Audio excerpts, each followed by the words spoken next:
नाबालिका दुष्कर्मकारी संपर्कीय मामूर तीर माड़े भणजा गुरुतर। संपर्कीय मामूर तीर माड़े भणजा गुरुतर आहत अवस्था ठाकुरमुंडा डाक्तरखाना भर्ती हेबा भली घटना मयूरभंज जिले में चर्चार केन्द्रबिंदु पलटि। मयूरभंज जिला ठाकुरमुंडा थाना अंतर्गत हाथीगोड़ा ग्राम में घटी एभली घटना। संपर्कीय मामूर तीर माड़े जड़े युवक गुरुतर आहत होइछंती। प्राप्त सूचना मुताबक 65 वर्षीय राधेश्याम बांदिया जैनेक 7 ରୁ 8 वर्षर नाबालिका झील को गतकाल संध्या समय खराब उद्देश्य रखी एक बुदामूल को नेउथिबा बेले छुआर मां यह देखि चित्कार करने सहित राधेश्याम को बाड़िया पिटा करथिले।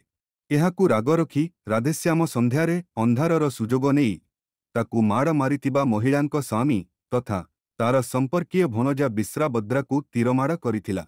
तीर जाई हाथरे बिद्ध होई प्रबल रक्तस्राव हेउथिबा अवस्थारे युवक जनक परिवार लोकंक सहित ठाकुरमुंडा स्वास्थ्य केन्द्र रे भर्ती होइछंती। सेठारे तांक चिकित्सा जारी रहिछि। अन्यपटे खबर पाई ठाकुरमुंडा पुलिस घटना बाबदकू थानारे 50 नंबर एक मामला रुजु करी तदंत करुथिबा बेले अभियुक्त फेरार थिबा जणा जाइछि।